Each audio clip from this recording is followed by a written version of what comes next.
Marilah dalam kesempatan berbahagia ini kita meningkatkan ketakwaan kita kepada Allah Subhanahu wa taala dengan sebenar-benarnya takwa, hingga kita bisa untuk membedakan mana yang baik dan mana yang buruk, mana yang lebih utama dan mana yang tidak, mana yang harus kita lakukan dan apa yang harus kita abaikan, dan mana yang harus kita tinggalkan.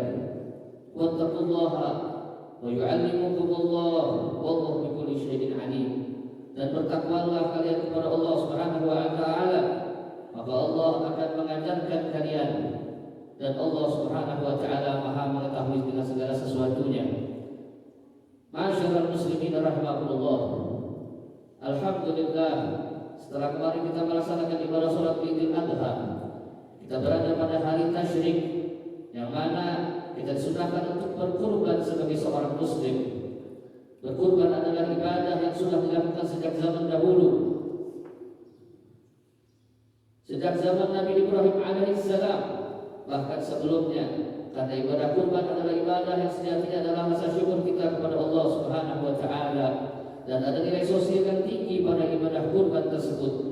Masyaallah muslimin rahimakumullah, kita mengorbankan harta kita dan kemudian kita membagi-bagikannya kepada orang-orang di sekitar kita, baik itu fakir miskin ataupun yang lain-lainnya, yang mungkin para fuqara dan para fakir miskin tersebut tidak bisa menikmati makanan mewah berbanding kecuali setahun sekali.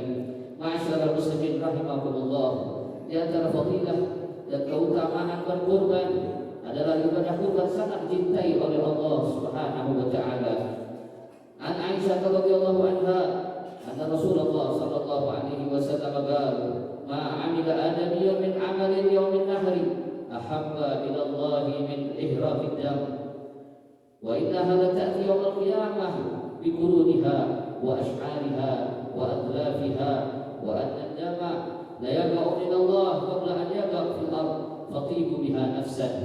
Dalam hadis riwayat dari Sayyidah Aisyah radhiyallahu taala anha, Rasul sallallahu alaihi wasallam bersabda, tidaklah seorang anak Adam beramal dengan satu amalan pada hari nahar atau hari Idul Adha yang paling disukai oleh Allah Subhanahu wa taala selain daripada mengalirkan darah atau menyembelih hewan kurban. Kurban itu akan datang kepada orang-orang yang melakukannya pada hari kiamat dengan tanduknya, dengan rambutnya, dengan kukunya, maka darah kurban itu lebih dahulu jatuh kepada Allah Subhanahu wa taala sebelum jatuh ke atas tanah. Masyaallah muslimin rahimakumullah. Oleh sebab itu, berkurbanlah dengan sangat senang hati. Maka di antara fadilah dan keutamaan berkurban juga adalah kelak hewan kurban tersebut akan menjadi kendaraan di akhirat nanti. Wa dzakara Rafi'i wa Ibnu Rif'ah haditsun 'azimu dhahayakum fa innaha 'ala sirati matayakum wa huwa musnadul firdaus Abil Mansur Dailami lakin bilafdin istafrihu badala an 'azimu. Al-Imam Ar-Rafi'i dari Imam Ibnu Rif'ah, beliau menuturkan hadis, besarkanlah hewan-hewan kurban kalian, karena sesungguhnya hewan itu akan menjadi tumpangan kalian di sirat, akan menjadi tumpangan kalian di jembatan Shiratal Mustaqim. Dan juga keutamaan dan fadilah berkurban adalah setiap helai rambut daripada hewan kurban dan tetesan darahnya akan menjadi pahala, yang artinya begitu banyak pahala bagi seseorang yang mengorbankan hartanya untuk melaksanakan ibadah kurban. Masyaallah muslimin rahimakumullah, seringkali terlewat bagi kita, seringkali terabaikan bagi kita, entah kita yang menunda atau memang kita tidak mengusahakan untuk melaksanakan ibadah kurban.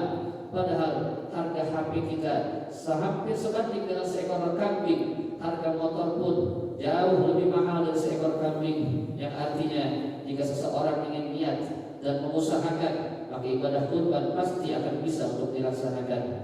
Maka ibadah kurban, jika seseorang memang benar-benar ingin mendapatkan ridha Allah Subhanahu wa taala dalam momen yang hanya terulang setahun sekali, maka ia pasti bisa untuk menyisihkan harta bendanya untuk melaksanakan ibadah kurban.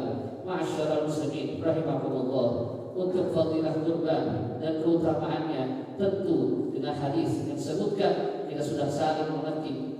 Maka kembali pada keinginan atau tidaknya seseorang untuk melaksanakan ibadah kurban tersebut, kembali kepada individu masing-masing. Harta yang diinfakkan di jalan Allah Subhanahu wa taala tentu